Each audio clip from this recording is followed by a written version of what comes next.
नमस्कार, स्वागत है आप सभी का द न्यूज़ नाउ में। मैं हिया नेजा आपके साथ। आज जो स्पेशल गेस्ट हमारे इस खास प्रोग्राम में ज्वाइन कर चुके हैं वो एक पीस प्रैक्टिशनर भी हैं, इंडिपेंडेंट जर्नलिस्ट भी हैं, एक काउंसलर भी हैं। इसके अलावा आपने जम्मू कश्मीर में उनको बहुत बार बहुत जगहों पे महिलाओं की मदद करते भी देखा होगा, उनको सपोर्ट करते भी देखा होगा, और जितना हमारा यूथ है उनको भी सपोर्ट करते देखा होगा। अगर वो डाइवर्ट हो रहे हैं, उनकी किस तरीके से काउंसलिंग करनी है, उनको वापस ट्रैक पे किस तरीके से लाना है, इस सब के लिए आप ऑलरेडी उन्हें जानते होंगे, पर फिर भी एक बार मैं आपसे इंट्रोड्यूस करा दूं। आशिमा कौल आज हमारे साथ ज्वाइन कर चुके हैं। सबसे पहले तो मैम स्वागत है आपका।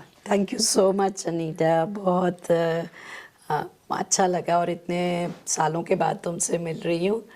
बहुत अच्छा लग रहा है यहाँ पे आके and giving me this opportunity.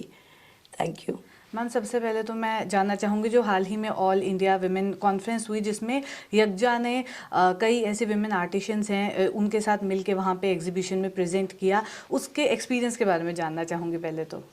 हाँ, तो थोड़ा सा पहले मैं इस प्रोजेक्ट के बारे में बता दूँ जो विमेन आर्टिसंस के साथ जुड़ा हुआ है। तो ये 2019 में स्टार्ट किया था एंड इसमें 3 रीजन्स के तीनों जगहों के हमने, रजौरी से भी थे और कश्मीर से और जम्मू बसोली से विमेन आर्टिजन्स जो होम अपने घर में बैठ के हैंडमेड ट्रेडिशनल कल्चरल क्राफ्ट्स बनाते हैं। बट उसके बाद फिर कोविड हो गया एंड थोड़ी देर पॉज हुआ।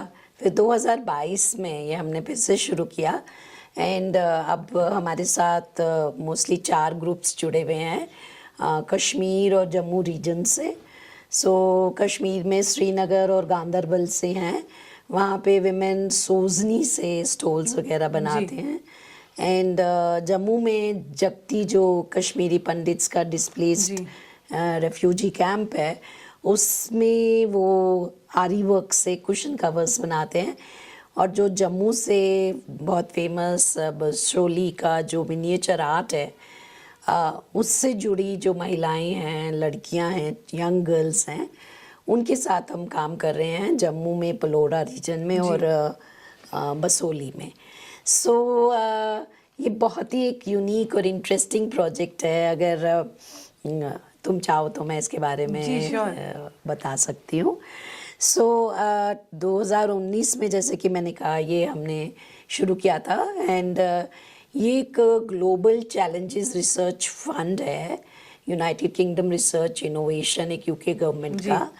एंड उसमें लंदन स्कूल ऑफ इकोनॉमिक्स ने ये अप्लाई किया और ये फंड मिला। ये बहुत बड़ा एक हब है जो जेंडर जस्टिस सिक्योरिटी हब बनाया उस फंड को लेके। एंड इसमें कई पार्टनर्स हैं, तो इसमें कई स्ट्रीम्स हैं, प्रोजेक्ट्स हैं, 37 प्रोजेक्ट्स हैं। हमारा जो प्रोजेक्ट है call culture and conflict project, इसमें 4 कंट्रीज़ जुड़ी हैं और इंडिया उनमें से एक है। और इंडिया से हम जम्मू कश्मीर में यज्ञा हमारी ऑर्गेनाइजेशन इसके साथ जुड़ी। ये एक रिसर्च एक्शन प्रोजेक्ट है। हम देखना चाह रहे थे कि जो महिलाएं अपने घर में बैठ के अपना कारोबार बनाती हैं या अपनी रोज़गार लाइवलीहुड को जारी रखती हैं, वो कैसे करती हैं, मतलब इन कॉन्फ्लिक्ट रीजन्स। आपको मालूम है कि पिछले 30 साल से कश्मीर वादी में तो काफ़ी हलचल रही, वायलेंस रहा, ट्रबल्ड एरिया था। फिर जो महिलाएं डिस्प्लेस हो गई, उन्होंने कैसे अपने कल्चर से जो सीखा था, जो उनकी अपनी पहचान और विजडम, कल्चरल विजडम जो है विमेन को, जो जनरेशन से चली आ रही है, जो उन्होंने अपने दादा दादी नाना नानी से सीखी और जो कहानियाँ उससे जुड़ी हैं वो। देन जो एक पॉलिटिकल अपार्थाइड भी रहा जम्मू के रीजन के साथ, यहाँ के इतने सुंदर क्राफ्ट हैं, कल्चर, जो उसको इग्नोर किया गया। जो महिलाएं उस क्राफ्ट से जुड़ी थी, ये जो रिसर्च प्रोजेक्ट था ये जानने के लिए था कि किस तरीके से अगर महिलाएं जो इस क्राफ्ट को इस डिफ़िकल्ट टाइम्स में, कॉन्फ्लिक्ट्स में फिर भी चला रही हैं, उनको अगर हम ट्रेन करें नए डिज़ाइंस में, नए इनोवेशन में, ताकि वो खुद मुख्तार बने, सेल्फ रिलायंट बने, अपना कारोबार, अपनी बिजनेसेस बनाएं, एंटरप्रेन्योर बने।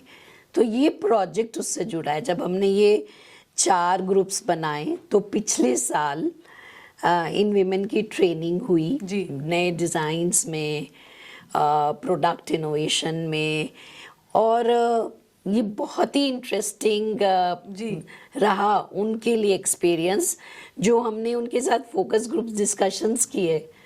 सो उन्होंने हमारे साथ शेयर किया कि ये प्रोजेक्ट जो है ये लाइवलीहुड पे तो फोकस करता है, एंटरप्रेन्योरशिप पे फोकस करता है, बट उसके बियॉन्ड भी जाता है कि उसके आगे एक महिला अपने को इस इको सिस्टम में जो इकोनॉमिक है, डेवलपमेंट को लेके है, अपने को कहाँ पे पाती है, कहाँ पे लोकेट करती है, और किस तरह से कल्चर के साथ अपनी आइडेंटिटी और खुद की अपनी पहचान को कैसे उसकी एस्पिरेशंस हैं, उसके ड्रीम्स हैं।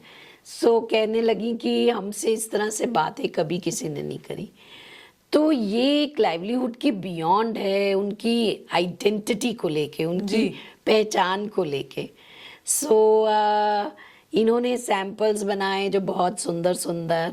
So all India women conference की जनरल सेक्रेटरी हैं मंजू काक, उनसे मैं मिली तो उन्होंने कहा हमारा 13th एडिशन आने वाला है इस एग्जीबिशन का, तो क्यों ना तुम भी इसमें पार्टिसिपेट करो। एंड अब ये महिलाएं जो हमारे ग्रुप से जुड़ी हैं ये तैयार थी, सैम्पल्स बना के, फिर सारा प्रोसेस, उनकी प्राइसिंग करना, उनको फिनिशिंग करना, उनको एक नया रूप, नई शक्ल देके पैकेजिंग कैसे करना, ये सब वो सीख रहे हैं किस तरीके से उन्होंने आगे अपने काम को ले जाना है। तो एग्जीबिशन का एक्सपीरियंस बहुत अच्छा रहा। मतलब हमारे लिए भी पहली बार था। हम एक पीस बिल्डिंग ऑर्गेनाइजेशन है, यूथ के साथ एंड वुमेन के साथ काम करते हैं कि जो आपस में दरारें आ गई हैं उनको कैसे आपस में पास किया जाए, उन दोनों सारे जो डिफरेंट कम्युनिटीज़ हैं। तो हम 10-15 साल से ये काम कर रहे हैं, बट रिसर्च को कमर्शियल्स में ट्रांसलेट करना और मार्केट करना, मार्केट में उतरना, ये हमारे लिए भी एक पहला एक्सपीरियंस था। तो बहुत ही अच्छा अनुभव रहा। जी, वही मैं आपसे जानना चाहूँगी कि एक्सपीरियंस तो चलो बहुत अच्छा रहा और हमें भी एग्जीबिशन देख के काफ़ी मज़ा आया, और जो आपने प्रोडक्ट्स की पिक्चर्स भी हमारे साथ शेयर करी, काफ़ी सुंदर आर्ट जो है उन लोगों ने रखा था। पर इस एग्जीबिशन से पहले जो सालों का हार्ड वर्क, उन महिलाओं को लेके आना, उनके टैलेंट को और पॉलिश करना, उनका एक माइंडसेट बनाना कि चलो आप कमा भी सकते हो, आप फाइनेंशियली इंडिपेंडेंट भी हो सकते हो, तो ये डिफ़िकल्टीज़ भी आई होंगी, उसके बारे में थोड़ा बताएं। हाँ, डिफ़िकल्टीज़ बहुत आई कि एक तो महिला का नज़रिया बदलना कि वो कमर्शियली सोचने लगे कि वो चाहती हैं कि वो अपने परिवार में हिस्सेदार बने, जिस तरीके से वो अपने बच्चों को परवरिश करना चाहती हैं वो कर पाएँ, और इसलिए वो ये कढ़ाई करके या पेंट करके, मिनिएचर करके, सो अपनी लाइवलीहुड, अपनी इनकम कमाना चाहती हैं। बट हम चाहते हैं कि वो इसके बियॉन्ड सोचें, मतलब वो मिडलमैन को हटाएं जो बीच में मिडिल पर्सन है। क्योंकि कश्मीर में तो मैंने ये देखा कि बहुत सी महिलाएं उनके कर्ज में एक तरह से बॉन्डेड लेबर हो गया है, वो छोड़ भी नहीं सकती हैं और उनको मार्केट की समझ नहीं है। तो हमारा ये मकसद है कि इन औरतों को इस तरीके से ट्रेन किया जाए, इनकी कैपेसिटी बिल्ड करी जाए। इनके पास हुनर और टैलेंट तो है, स्किल्स हैं, उन स्किल्स को कैसे एनहांस करना है और किस तरीके से उनको ये शिफ्ट लाना है कि हमें एक बिजनेस वूमन बनना है, हमें एक कंपनी स्टार्ट। तो चैलेंज तो बहुत बड़ा है क्योंकि हर महिला शॉर्ट टर्म गेन्स देख रही है, उसको ये विजन दिखाना कि एक लॉन्ग टर्म गेन है अगर आप एक कंपनी की ओनर बनती हैं। तो उसके लिए अकेले आप जो कमा रही हैं वो शायद इतना ना कमा पाएं जो आप एक ऐसे ग्रुप कमाएं सकें। जी। तो उस ग्रुप को कायम रखना एक बहुत बड़ा चैलेंज है। दूसरा चैलेंज जो मैंने देखा कि गवर्नमेंट की बहुत स्कीम्स हैं आप जी। बट एक तो अवेयरनेस नहीं है कि किस तरीके से बैंकिंग सिस्टम हो, अकाउंटिंग हो। सो गवर्नमेंट ट्रेनिंग तो दे रही है और बहुत से सेंटर्स खुले हैं एंड जम्मू में अब 2019 के बाद अपना डिपार्टमेंट आ गया है और कश्मीर से अलग हुआ है, तो एक बहुत बड़ी अपॉर्चुनिटी है विमेन को ट्रेन करने की। बट ट्रेनिंग के बाद क्या उनको पूरा वहाँ से शुरू करके कि एक ग्रुप बने जी। और ट्रेन करें और फिर आखिर तक उनको ले जाएं कि वो अपनी कंपनी बना सके या अपनी खुद की एंटरप्रेन्योरशिप बना सके। तो वो जो सफ़र है ना वो बहुत ही चैलेंजेस से बिल्कुल भरा है। जैसे कश्मीर में देख लीजिए, अब इन विमेन को हमने खुद ही प्रिंटिंग कराना सिखाया, तो इन्होंने प्रिंटिंग करना सीखा है और छापा लगाना।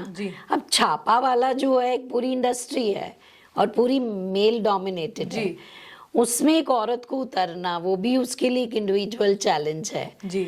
तो ये चैलेंजेस हैं। पर फिर हम आखिर में इस प्रोजेक्ट में पॉलिसी के साथ भी इंटरैक्ट करना चाह रहे हैं कि हमने जो गैप्स देखे हैं, हमने जो चैलेंजेस देखे हैं, वो उनके डायरेक्ट विमेन की जो आवाज़ है, उनका एक्सपीरियंस है, उनका तजुर्बा है, वो क्या फील कर रही हैं, वो पॉलिसी तक पहुंचाया जाए। तो हम नहीं चाहते कि अगर बसोली की लड़कियां पेंटिंग मिनिएचर बना रही हैं कि वो गवर्नमेंट ऑफिसेज की दीवार पे टंगा रहे। जी।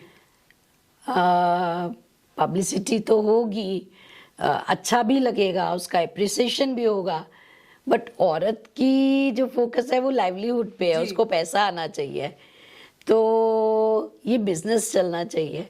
सो हम उसमें उसकी मदद कर रहे हैं। तो हमने एक उनके साथ स्टोरी टेलिंग सेशन किया था विमेन के साथ कि आप बताइए कि आपको क्या चैलेंजेस आते हैं। तो उन्होंने कहा सबसे बड़ा चैलेंज तो हमारा मशीन मेड से है कि लोगों को अवेयरनेस नहीं है। तो उनमें से एक ने बहुत अच्छी राय दी कि स्कूल्स में बचपन से ही करिकुलम में ऐड किया जाए hand crafted, handmade cultural crafts क्या हैं हमारे और किस तरीके से वो बनते हैं, उनकी नॉलेज क्या है, उनके आसपास की कहानियाँ क्या हैं। तो जब वो हमारे करिकुलम में आएंगी तो एक अवेयरनेस आएगी, एजुकेशन होगी। सो ये चैलेंजेस हैं, बट उम्मीद ये है कि women are so motivated and so excited कि नहीं हम तो कंपनी बनाएंगे एंड कुछ करके दिखाएंगे।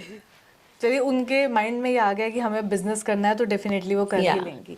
And it is so important because अब 2019 के बाद हम इस प्रांत में डेवलपमेंट की बात कर रहे हैं, इकोनॉमिक ग्रोथ की बात कर रहे हैं।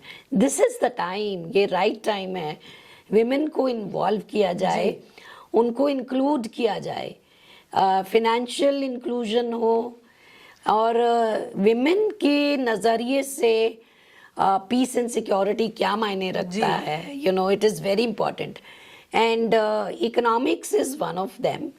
सो उसकी आवाज़ को सुनिए, उसका भी तजुर्बा है। जी तो this is the right time I think कि हम और तेज़ गति से आगे बढ़ेंगे अगर विमेन को भी इंक्लूड करेंगे। मैम, एक और चीज़ जानना चाहूँगी आपसे। यज्ञा विमेन की तो सपोर्ट करता ही है, साथ ही साथ यूथ को भी काफ़ी गाइडेंस यज्ञा प्रोवाइड करता है। इस टाइम अगर हम देखें, अब बाकी जगहों की भी बात करें, जम्मू कश्मीर की भी बात करें, नार्को टेररिज्म देखने को मिल रहा है। जितना भी यूथ है वो ड्रग्स की ओर जा रहा है। अगर स्पेसिफिक ड्रग्स भी ना जाए, अल्कोहल नहीं तो सिगरेट तक तो है ही है, जितना भी इस टाइम यूथ है, तो उनको आप किस तरीके से देखते हैं? और ये पूरा सिनेरियो कैसे चेंज हुआ, कैसे बिल्कुल ही छोटे छोटे बच्चे भी, टीनेजर्स हैं, वो इसकी और बिल्कुल ही मोल्ड होते जा रहे हैं इन सब चीज़ों में, आप इसे कैसे देखते हैं? मैंने यूथ को पिछले से 2000 से अभी तक यूथ के साथ हम काम कर रहे हैं, उनको देखा है। तो बहुत से यूथ हमारे साथ जुड़े हैं। हमारी जो हीलिंग एंड ट्रांसफॉर्मेशन वर्कशॉप्स हैं वो सेल्फ के ऊपर केंद्रित हैं, centred around the idea of who am I. तो आज के ये हमारे ही प्रांत में नहीं है, पूरे वर्ल्ड ओवर है, देश में है, कि यूथ को समझ नहीं आता है कि वो है कौन, मेरी पहचान क्या है। तो सोशल मीडिया भी एक मीडियम है जो उसको बहुत डिस्ट्रैक्ट कर रहा है। हमने एक सोशल मीडिया को लेके वर्कशॉप किया था। यू विल नॉट बिलीव किस तरीके से वो मानसिक प्रेशर, मानसिक स्ट्रेस एंड सोशल मीडिया उनको इन्फ्लुएंस करता है कि यू नो, एंड ग्रुप्स बन गए हैं, so they are well connected to each other, and peer pressure भी बहुत है। So most of them broke down and cried, फूट फूट के रोए, बिकॉज वो इसमें से निकलना चाहते हैं, यू नो, दे सेड। तो एडिक्शन कोई भी हो, अल्कोहल हो, ड्रग्स हो जो कि बहुत ही खतरनाक है, सोशल मीडिया हो, स्मोकिंग हो, आई थिंक ये एक जो आइडिया है ना कि मैं एक इनकी भी अपनी कम्युनिटी बन जाती है, तो मैं उस कम्युनिटी का एक हिस्सा हूँ। वो एक एक आइडेंटिटी अपनी वो उसके साथ देखना चाहते हैं, और अपनी असली आइडेंटिटी क्या है कि मैं कौन हूँ। ये हमने देखा है कि there are issues of self esteem, emotions को हैंडल नहीं कर पाना। दीज आर द इश्यूज, और जो हम अपनी वर्कशॉप में इमोशनल अवेयरनेस के ऊपर वर्कशॉप्स करते हैं कि अवेयर होएं कि you know, where are these emotions coming from. क्योंकि जैसे आइसबर्ग होता है, ऊपर से हमें एंगर दिख रहा है, बट उसके नीचे क्या है, उसके रूट कॉजेस क्या है। So we go into the root causes, and these workshops have been really extremely successful. हम लद्दाख, कश्मीर, जम्मू के, मतलब कितनी कम्युनिटीज़ हैं हमारे, कितने धर्म हैं। ये जो यंग लोग इन सब धर्मों से, इन सब कम्युनिटीज से, एथनिसिटीज से, रीजन से, कल्चर से एक जगह में आके इकट्ठे होते हैं और एक दूसरे की बात को सुनते हैं, उनको कहने का मौका मिलता है। एक तो ये भी यूथ में हो गया है कि डिफ्रेंचाइज फील करते हैं कि हमारे रिप्रेजेंटेटिव कौन है, हम एक्सक्लूडेड फील करते हैं कि हम क्या चाहते हैं वो इंक्लूड, हमारी आवाज़ को नहीं सुना जा रहा है। एक रिप्रेजेंटेशन अपनी, एक तरीके से ना अपनी एजेंसी को खो दिया है उन्होंने, अपनी personal self agency. What our workshops does is we help them regain, recover, reclaim their own personal agency, जिसमें वो राइट एंड रॉन्ग की चॉइसेस ले सकें, कि अपने डिसीजंस खुद कर सकें।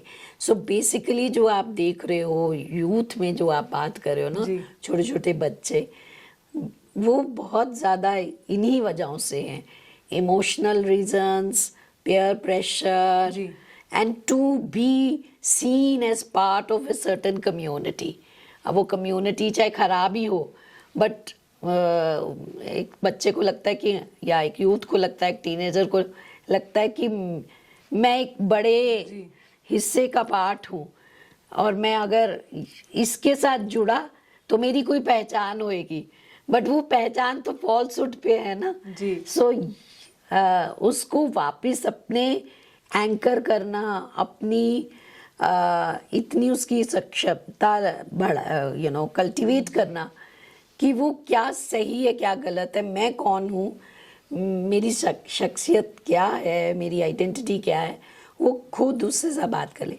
And we use lot of interesting ways, theater, storytelling, so arts, to do these workshops जिसमें उनकी अंदर की जो दबी हुई इमोशनल्स, रिप्रेस्ड इमोशंस हैं वो भी बाहर आते हैं. सो एक मौका मिलता है उनको अपनी बात कहने का. सो सबसे बड़ी बात है कि कोई सुनने वाला हो.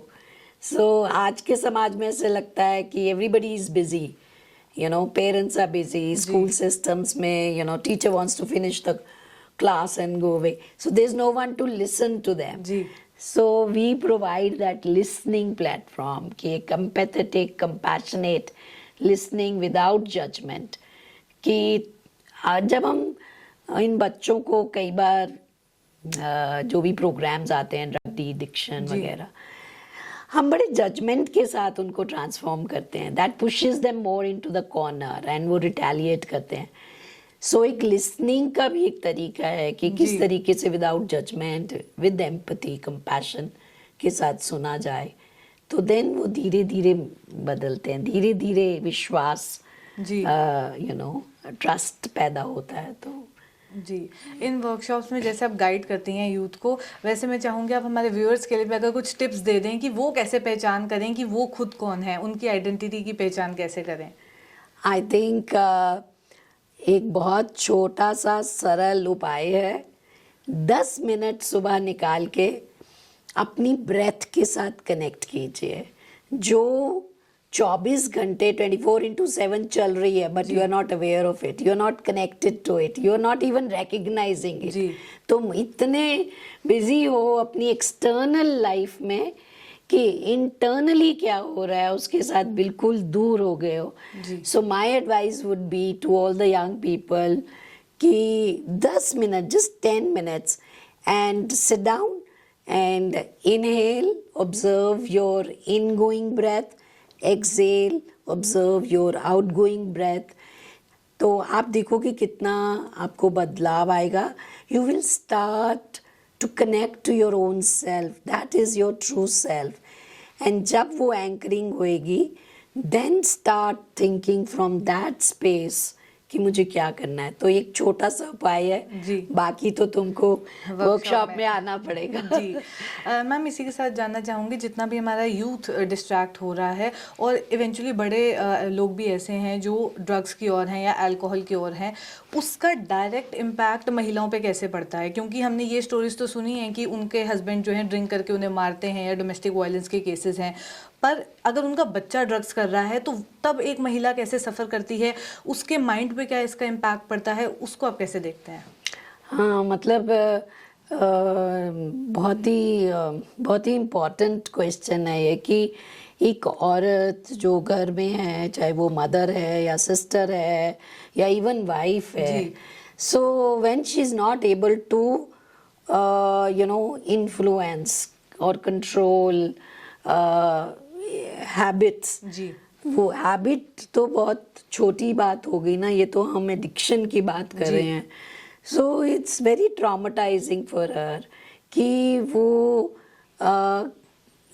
एक प्यार भी है, मोहब्बत भी है, करुणा भी है उसके दिल में, वो कहीं पे इसको छुपाना भी चाहती है. She doesn't want to share it with anyone. So when she can't share what she's going through, it's very traumatic. It's very, mental pressure जो है उसके ऊपर. Then women का जो जिस तरीके से वो her sphere of life and family में, अपने घर में, she wants कि जो भी इनकम आ रही है वो किस कहाँ पे खर्ची जाए, जी। किस तरीके से खर्ची जाए, या मैं फिनेंशियली बात करी थी मॉनेटरली कि जो घर में पैसा आ रहा है जी। वो सही जगह पे अगर स्पेंड नहीं हो रहा है तो it really troubles a woman. So एक इमोशनली शी फील्स आइसोलेटेड जी। And she doesn't know whom to share with, and वो उसको कवर करती है क्या, प्रिटेंड करती है जी। That everything is okay, but everything is not okay. And एक बहुत बड़ा स्टिग्मा भी है जी। इसके ऊपर ना. सो चाहे अपनी परेशानियां तुम किसके साथ शेयर करो. सो ये जो इश्यूज हैं धीरे धीरे तुम्हारे मेंटल हेल्थ को जी।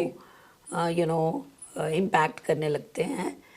तो आई वुड से दैट औरत can play, a woman can play a pivotal role here, and she should not be scared of reaching out for support and help. जी। But इस तरीके का सपोर्ट अभी कहीं पे है नहीं. हमारे जम्मू सिटी में तो नहीं मैं देखती, ना ही जम्मू के और किसी पार्ट में, ना कश्मीर में, कि जो एडिक्टेड है उसके लिए तो रिहेबिलिटेशन जी। सेंटर्स खोल लिए हैं, बट जो उसके साथ फैमिली जुड़ी है जी। वो किस दौर से गुजर रहे हैं, उनके लिए कोई सपोर्ट स्ट्रक्चर, सपोर्ट सिस्टम, जी। काउंसलिंग, हेल्प, लिसनिंग, वो नहीं है. कुछ भी सो आई नहीं एम है। Sorry to say that. या जी, चलिए इसी के साथ इस कॉन्वर्सेशन को एंड करते हैं और जाते जाते हमारे व्यूअर्स के लिए कोई मैसेज आप देना चाहें अगर. So my message to everyone would be, in fact there are two messages. One is that मुझे 20-25 साल हो गए पीस एंड सिक्योरिटी सेक्टर में काम करते हुए, पीस बिल्डिंग में, and I have realised that peace comes from within. So हमारा जो महात्मा गांधी जी ने भी कहा था कि peace starts with your own self. So self transformation and the central pivot of peace building is the family unit. So family members need to listen to each other, have conversations, spend time with each other. This is why one message. The second is for the policy makers, for people in governance, in political parties, that this is the time that we need to come forward and include women in all the economic activities and development activities that are unfolding in our region since 2019. And we must give visibility to women, their aspirations and their experiences. And that's all. That's my message. बहुत बहुत शुक्रिया ma'am आज हमारे साथ join करने के लिए और हमारे व्यूअर्स के साथ काफ़ी वैल्यूएबल चीज़ें भी आपने शेयर करी और टिप्स भी दी कि वो कैसे अपने आप को आइडेंटिफाई कर सकते हैं. चलिए बहुत Thank you so much for having me here. Thank you. तो ये थे आशिमा कोल हमारे साथ. ऐसी कॉन्वर्सेशंस लेके आपके साथ फिर मुलाकात करूंगी. अभी के लिए दीजिए इजाज़त. नमस्कार.